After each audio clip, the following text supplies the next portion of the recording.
perpustakaan mungkin kalau UGM sering dipakai mungkin UPN, Fakultas Ilmu Budaya atau Sanata Dharma. Ada buku namanya Silva Sastra. Silva Sastra itu adalah buku panduan untuk membangun candi Hindu dan Buddha.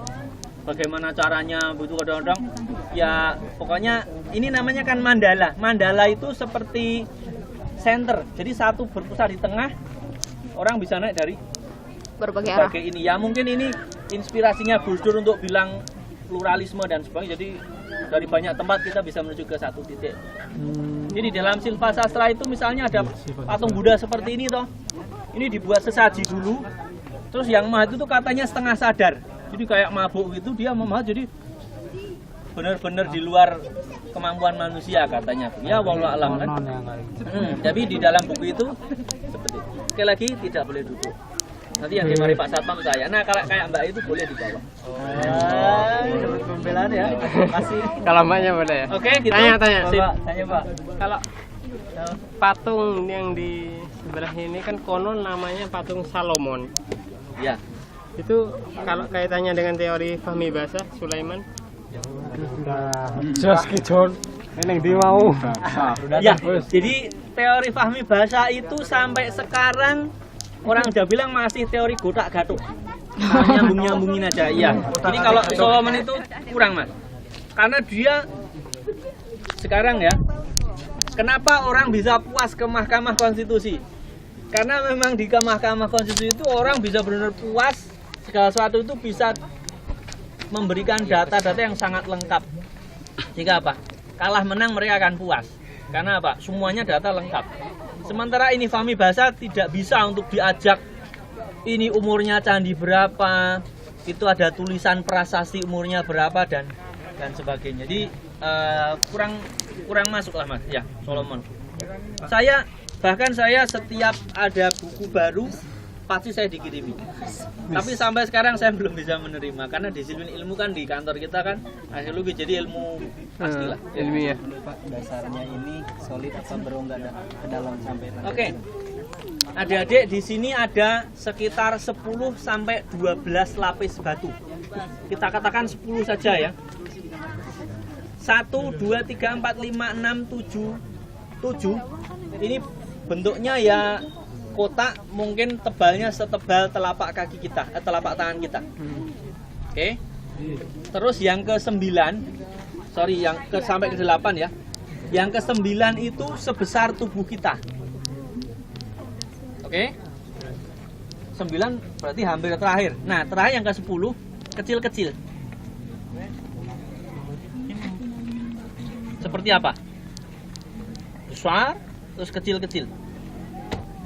Seperti sepatu sepak bola. Ya. Jadi itu besar toh. Terus ini kecil-kecil dia menusuk ke dalam tanah langsung. Ini kan dalamnya bukit toh. Borobudur kan candi yang dibangun di atas bukit. Jadi itu besar, kecil kan nempel. Jarang pemain bola kok kepleset, itu jarang. Kenapa? Karena di bawah sepatunya itu dia ada yang menusuk ke dalam. Ya itu pun menurut teori itu juga yang untuk membuat konstruksi daripada Candi Borobudur ini. Ya, jadi dia ngunci. Kemudian adik-adik, musuh utama dari candi ini adalah air hujan.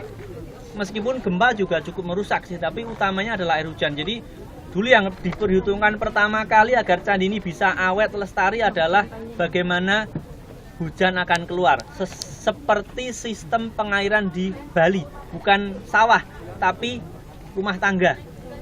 Jarang, ya ada sih tapi jarang Bali kok hujan itu dalam arti banjir jarang.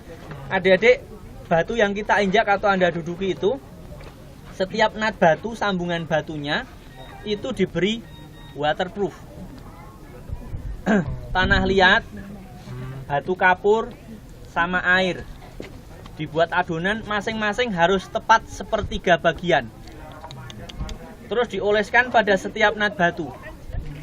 Sehingga pada saat hujan itu datang, air hujan tidak akan masuk ke dalam, dia akan bergerak di permukaan saja. ya. Jadi air hujan tidak akan masuk, terus akan keluar ke lubang-lubang kayak menghabiskan jala duara tadi. Tanah liat itu fungsinya untuk menempel biar lengket. Tapi kalau terlalu banyak jadi subur, lumutnya mudah tumbuh. Maka diberi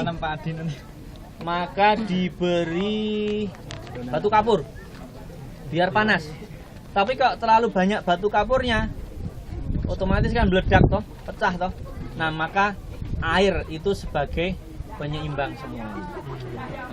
Ya. Tidak boleh duduk di candi ini kan, itu mitos modern atau mitos kuno? Secara logika maksud kita orang tidak boleh duduk di stupa hanya satu, biar candinya tetap lestari. Itu saja. Berarti modern. Tapi apakah aturan itu bisa diterima oleh masyarakat atau tidak, kita tidak tahu. Kalau tidak bisa terima ya buat mitos lagi mungkin. Tapi saya sebagai orang Islam saya juga mikir mitos nanti kalau orang jadi syirik dan sebagainya, ya kan? Masalahnya mitos itu juga saya tanya, kenapa Nyai Roro Kidul ada pada saat Hamengkubuwono Yogyakarta? Kenapa dulu pada saat Mataram Sultan Agung tidak ada Nyai Roro Kidul? Ya, padahal itu kalau ada sudah dulu karena dia kan awet muda tidak pernah mati. Intinya apa?